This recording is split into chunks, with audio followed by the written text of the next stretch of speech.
Walt Disney's Robin Hood.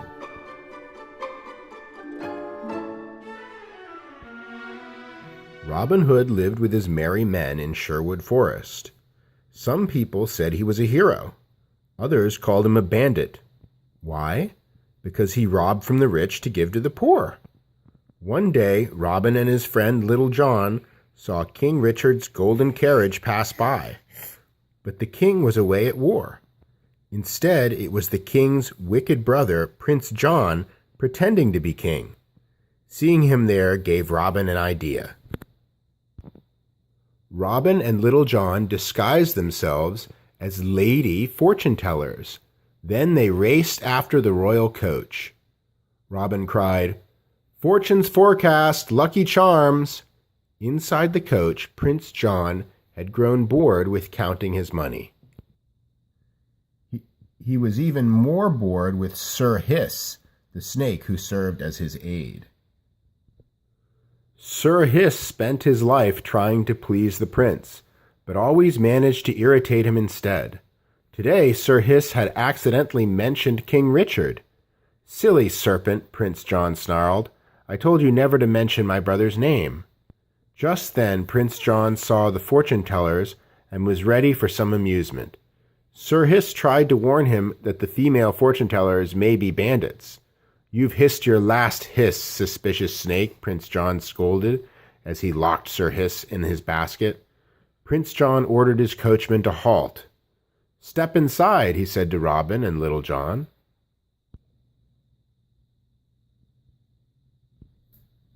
Robin and Little John set up their crystal ball and put on a fine show for the prince.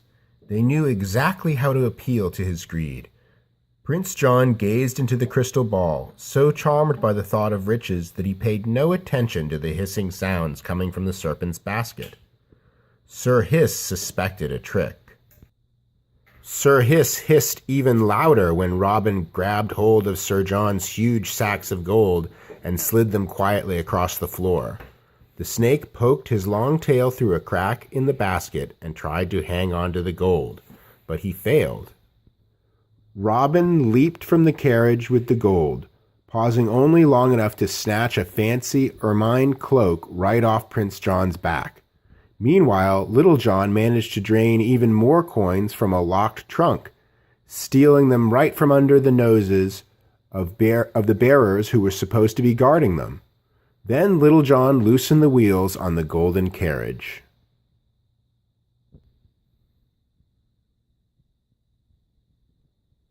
When the prince finally realized that he had been tricked, he was enraged. "I've been robbed," he yelled, the furious prince. Robin Hood and Little John were already running away. Prince John ordered his guards to follow the thieves, but the carriage didn't get very far before its wheels fell off. With his carriage disabled, the prince had no hope of catching up with the thieves. He had to watch helplessly, dressed only in his underwear, as Robin and Little John disappeared into Sherwood Forest, both of them loaded with jingling coins and jewels. By the time Prince John returned to his castle, he was beside himself with rage. He sent for his henchman, the wicked Sheriff of Nottingham. It was the sheriff's job to collect taxes, and he was very good at it. He could sniff out gold wherever it was hidden. For example, a poor blacksmith had tried to hide a few coins inside the cast on his broken leg, but the sheriff had simply grabbed the blacksmith's leg and shook out the gold. Even the good Friar Tuck couldn't stop him.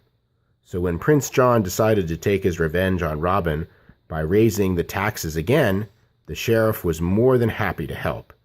He headed for Skippy Bunny's house. It was Skippy's birthday, and his sisters had saved all year to give him a shiny new gold coin. "Happy birthday," the sheriff said. With that, he snatched the coin and was gone, leaving Skippy in tears. Fortunately, Robin Hood showed up a few minutes later. Skippy stopped crying when he saw that Robin had brought not only more gold, but some special birthday gifts, a bow and arrows. Absolutely everyone was excited about the tournament of golden arrows. The best archer in the kingdom would win a kiss from the lovely Maid Marian.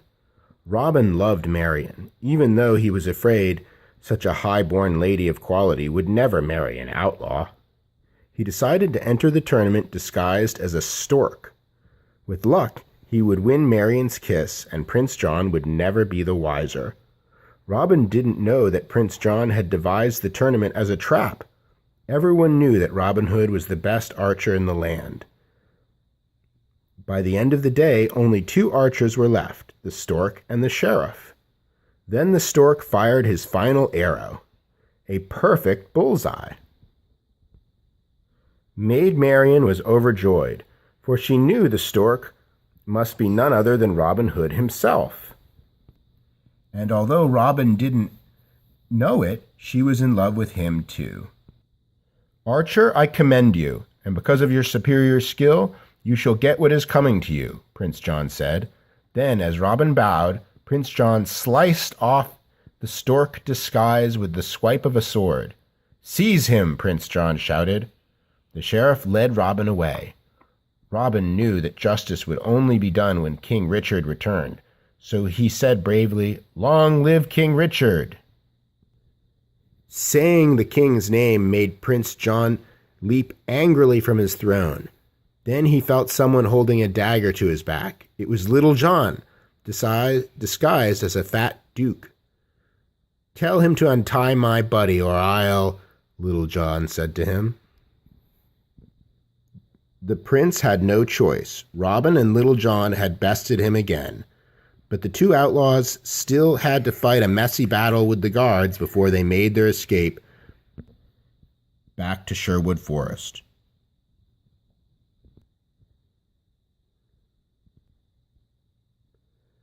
Robin Hood waved to his maid Marian as he disappeared into the woods. Back at the castle, Prince John was furious, and as usual, he was taking it out on Sir Hiss.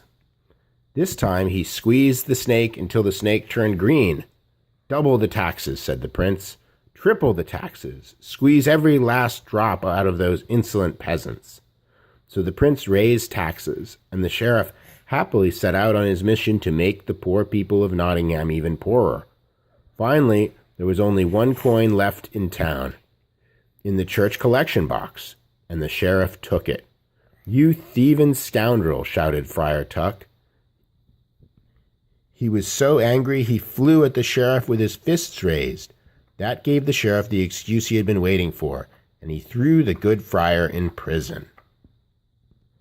At long last, Prince John was sure he had the perfect trap for Robin Hood. He was so excited that he pounded his fists on the table, frightening Sir Hiss. "I'll use that fat friar as bait to trap Robin Hood," said the prince.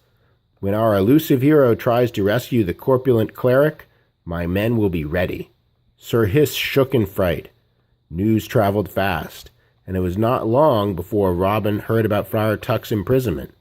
So he put on a new disguise and headed with Little John for Prince John's castle. "Who goes there?" a guard called. "Alms for the poor," Robin cried, dressed as a poor blind man. The guard was convinced Robin was a simple beggar and let him pass. Robin simply whipped off his beggar disguise and then dressed up like a guard. Then he and Little John crept into the castle to find the sheriff. The sheriff was supposed to be on guard duty, but Robin found him asleep outside the cell door. Robin stretched out his hand for the keys, but the sound of footsteps made him dart back into the shadows. 2 guards marched past. Little John jumped the guards from behind and soon had them trussed up like holiday turkeys. Meanwhile, Robin grabbed the keys and tossed them to his friend. "Now, you release Friar Tuck and the others, and I'll drop in on the royal treasury," he said. Little John found the cell full of citizens who could not pay their taxes. Even the Bunny family was in chains, but no one was happier to see Little John than Friar Tuck. In the royal bedchamber all was quiet.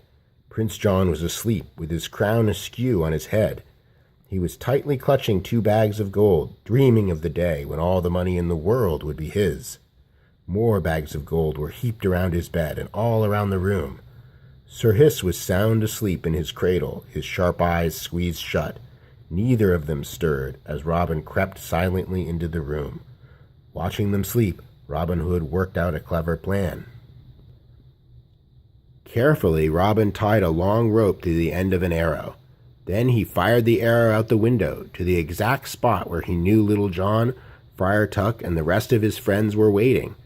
Very quietly, he attached Prince John's bags of gold to the rope, one by one, and slid them into his waiting hands. Slid them to his waiting friends. As quickly as the bags of gold rolled in, Little John and Friar Tuck untagged them from the rope while the freed prisoners waited anxiously.